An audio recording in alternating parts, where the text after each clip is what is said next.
Hello, my beautiful movie peeps. It hasn't been that long since the last side flick, but we've got a ton of news to talk about. Let's get into them. Some of the things we're going to be diving into here today is we've got an update on Tom Holland's Spider-Man 4. Not just that, but Sony also talking about a live-action Miles Morales movie. We got Terrifier 3 officially happening with our first couple of details on the horror movie, and even some wild, crazy rumors concerning Deadpool 3 that have me very excited. Really, that along with so much more, so you guys know the drill. Leave your opinions down below. I might be in a happier mood than usual today because I get to watch Spider-Man Across the Spider-Verse. I even bought this jersey. Check it out. Míralo.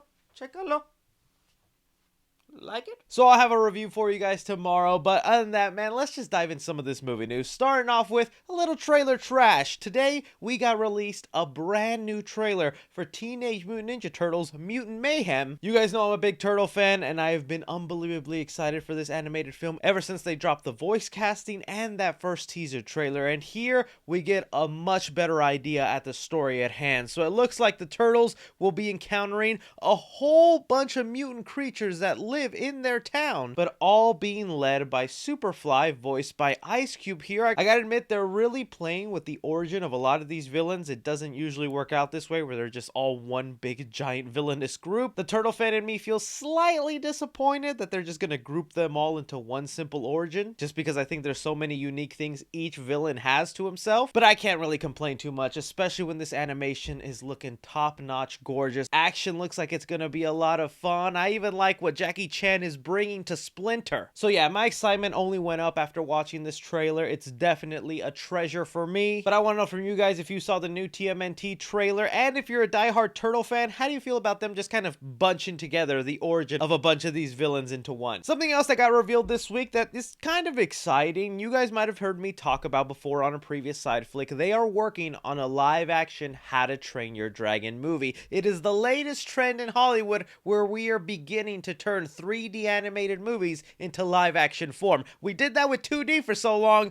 Now it's time to jump to 3D. And well, even though it was just a couple months ago we heard this thing is happening, we've got the first official casting. Thanks to the Hollywood Reporter, they have it here that How to Train Your Dragon live action remake finds its Hiccup and Astrid. The two actors they have gotten for this role is one, Mason Thames, who you might know from The Black Phone, and Nico Parker from The Last of Us. Honestly, just looking at them, I can see them maybe pulling off these roles. I am curious to see how this works out. We've seen Disney do their live action remakes, and they're still gonna do it with Moana. That's gonna be their first 3D animated movie. I think they even just announced the director who worked on Hamilton. It'll be kind of cool to see now how DreamWorks tackles live action remakes. Are they gonna be focusing on just recreating iconic moments from the original movie into live action form? Are they gonna try to expand on the story? I feel like we could be getting something completely different, and it might shake things up over here at Disney. So I'm optimistic. I like these casting choices, but I throw it off to you guys. For the How to Train Your Dragon fans, how do you feel about these live action casting roles? Moving on here, we got the official confirmation that we are finally going to be getting the third Terrifier movie. It will start filming at the end of this year so that it can be released in fall of 2024. Some other details that we get from this Deadline article that confirm the news is that one, they are going to be increasing the budget, which is to be expected. Terrifier 2 was only made on a budget of $250,000, which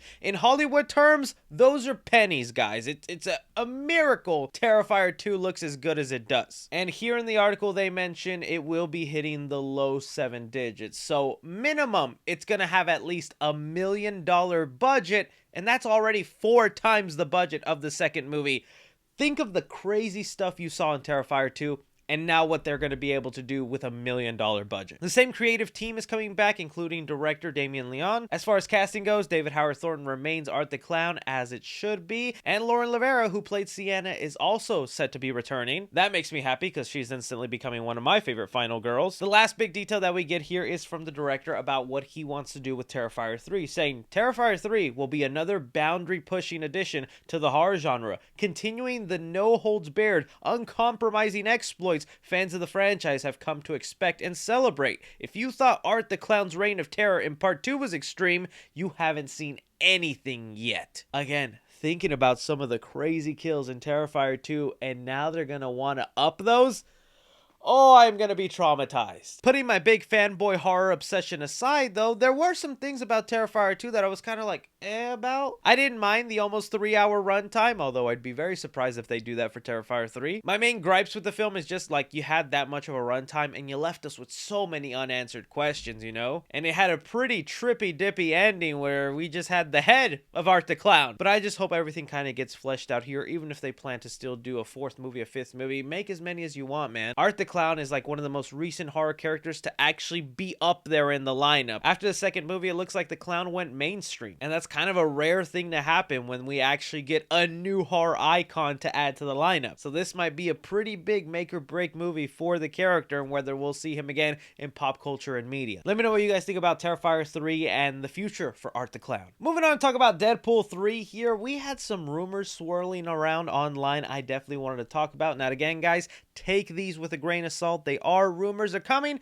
from credible sources, but just like most scoopers online, get some stuff right, get some stuff wrong. This one is coming from the account Can We Get Toast, where they are reporting here that Deadpool 3 is going to be bringing back Halle Berry, Famke Janssen, and James Marsden, who played Storm, Jean Grey, and Cyclops, all back for Deadpool 3. We've heard tons and rumors and reports about Deadpool 3. I mean, last we talked about it, the TVA is set to get involved, and it's kind of like a buddy road trip movie with Deadpool and Wolverine across the multiverse. We've had most of the major Deadpool characters from the last 2 movies already confirmed to be returning back, so this feels more like a true sequel to those first 2 Deadpool movies than being like the real first Deadpool movie in the MCU. Now, of course, there's going to be some MCU-isms in this film, because this is still technically being produced by Disney, although it's confirmed to be rated R. I like the idea that Deadpool 3 can kind of be the farewell song to the Fox universe in here. These actors, man, I love them in the X-Men. I thought James Marsden as Cyclops was done so dirty. Cyclops has always been my favorite X-Men, and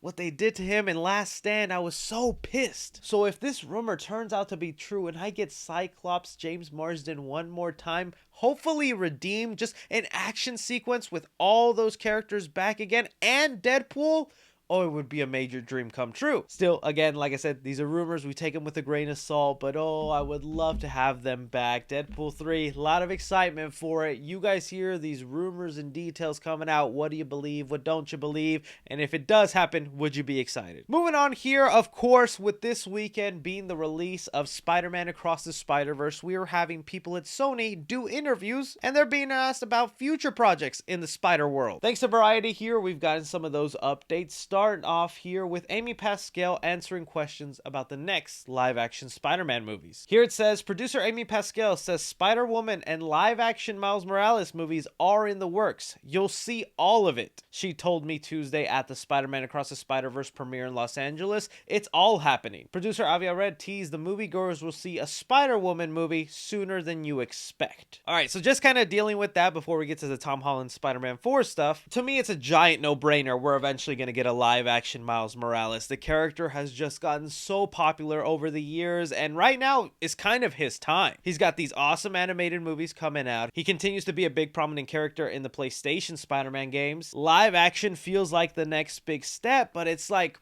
where do they do it live action, you know? Sony's got this little pocket universe where they're doing their own weird thing. Are they going to want to throw Miles into that? Or did Kevin Feige ring up a deal and said, Miles is MCU material, and that's where he's gonna be? I'm kind of like hesitant, man. I wouldn't mind Miles just being in his own separate universe, kind of going back to that feel we would get with like the Sam Raimi movies or the Andrew Garfield movies where Spider-Man was kind of the only hero in town. It'd be really nice to give Miles that sunshine, but then again, seeing what Insomniac has done with like the relationship between Peter Parker and Miles and that dynamic from that new trailer alone, I think if you took heavy inspiration from that, it'd be cool to have Miles in the MCU with Tom Holland, and Tom Holland eventually teaching him the ropes. Talking about the Spider-Woman stuff, that's been a movie that's been rumored and talked about. I think Olivia Wilde was the director attached to that, but we still haven't really gotten an update on that. Them saying that we're going to see that movie sooner than expected, I guess maybe that's where Madam Web ties into. That's the only thing that comes to mind when it's like sooner than expected. Maybe she's the post-credit scene of that movie. That then brings us into kind of sad news involving Tom Holland's Spider-Man 4, and it looks like it's on hold. Amy Pascal had this to say when asked about the movie. Pascal also said a fourth Spider-Man movie with Tom Holland and Zendaya is still in the works,